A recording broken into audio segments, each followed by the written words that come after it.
Hello hi friends. ഇന്ന് നമുക്ക് egg lollipop ഉണ്ടാക്കാം. വളരെ സിമ്പിളായിട്ട് നമുക്ക് ഉണ്ടാക്കാം. നമുക്ക് ഇനി വീഡിയോയിലേക്ക് പോകാം.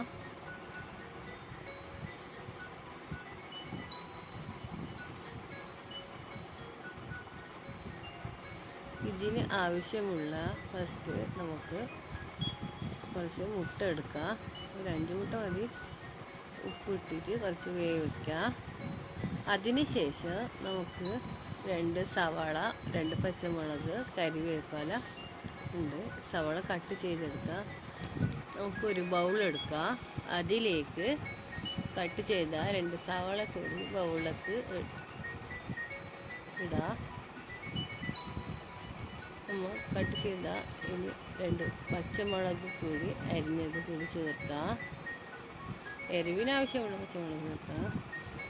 നമുക്ക് മുട്ട വേവിച്ച മുട്ടേനെ ഗ്രേറ്റ് ചെയ്ത് എടുക്കാം. ഗ്രേറ്റ് ചെയ്യുന്നുണ്ട്. ഇത് എല്ലാം ഗ്രേറ്റ് ചെയ്ത് കഴിഞ്ഞതാണ് മുട്ട. ഇനി നമുക്ക് നേരത്തെ സവാള പച്ചമുളക് അരിഞ്ഞതുണ്ടല്ലേ, അതിലേക്ക് നമ്മൾ ഇതിലേക്ക് കരിവേപ്പില ചേർക്കാം. അതിനുശേഷം നമ്മൾ നേരത്തെ ഗ്രേറ്റ് ചെയ്ത വേവിച്ച മുട്ടയെ കൂടെ ചേർക്കാം.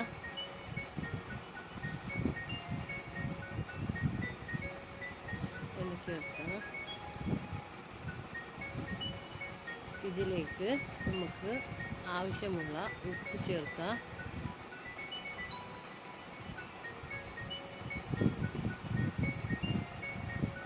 അതിനുശേഷം ഇതിലേക്ക് എരിവിന് നേരത്തെ 2 പച്ചമുളക് ഇട്ട് കുറച്ച് മുളക് പൊടി, കുറച്ച് മഞ്ഞൾപ്പൊടി ചേർക്കാം.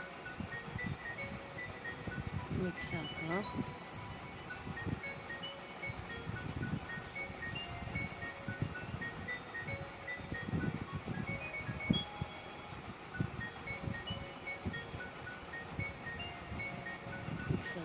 ഇതിലേക്ക് നമുക്ക് മൈദപ്പൊടി 2-3 സ്പൂൺ മൈദപ്പൊടി ചേർക്കാം.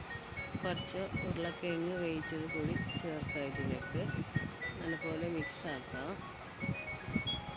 ഒരു പാത്രത്തിൽ ഒരു മുട്ട ഒഴിക്കുക. അതിലേക്ക് കുറച്ച് ഉപ്പ്, കുറച്ച് മഞ്ഞൾപ്പൊടി, നല്ലപോലെ മിക്സാക്കി ചേർക്കാം. നമ്മൾ നേരത്തെ മിക്സാക്കി വെച്ച മസാലപ്പൊടി ഇങ്ങനെ ബോൾസ് ആക്കിയിട്ട് വെക്കാം. ഇതുപോലെ ബോൾസ് ആക്കി ചെറിയ ബോൾസ് മതി. ഇതുപോലെ ബോൾസ് ആക്കി നന്നായി വെക്കാം.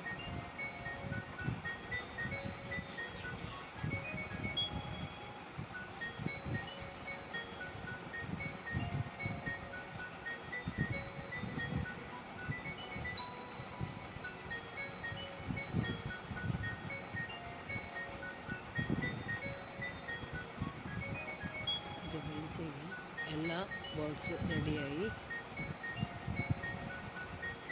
ബോൾസിലോട്ട് റെഡിയാക്കുക.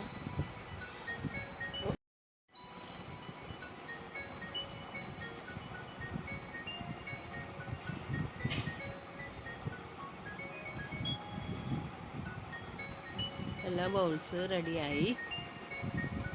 ഇനി നമുക്ക് ബ്രെഡ് പൊടിച്ചതുണ്ട്. ഈ മസാലേനെ എഗ്ഗിലേക്ക് മുക്കി അതിനുശേഷം ബ്രെഡ് ക്രംസിലേക്ക് മുക്കി മിക്സാക്കിയിട്ട് വെക്കാം. മുട്ടയിലേക്ക് ബ്രെഡ് പൗഡറിലേക്ക് മിക്സാക്കാം. കോട്ടിങ്ങിലാണ്.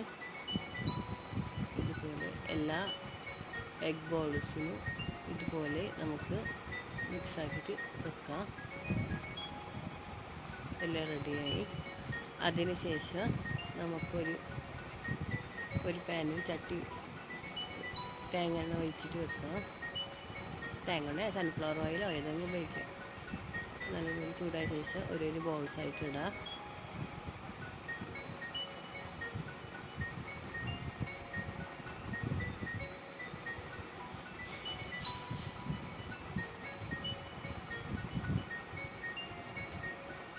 ഇതുപോലെ ബോൾസ് കുറച്ച് ബ്രൗൺ കളറാകുമ്പോൾ മാറ്റിയെടുക്കാം. മെല്ലെ മെല്ലെ ഇതാക്കണം, ഇല്ലെങ്കിൽ അത് പൊട്ടിപ്പോകുന്നു. ഇപ്പോൾ എല്ലാ എഗ് ലോളിപോപ്പ് റെഡി ആയിട്ടുണ്ട്. എല്ലാവരും ഇഷ്ടപ്പെട്ടാൽ ലൈക്ക്, കമൻറ്റ്, ലൈക്കണേ. ഷെയർ ആക്കണേ. Okay, by.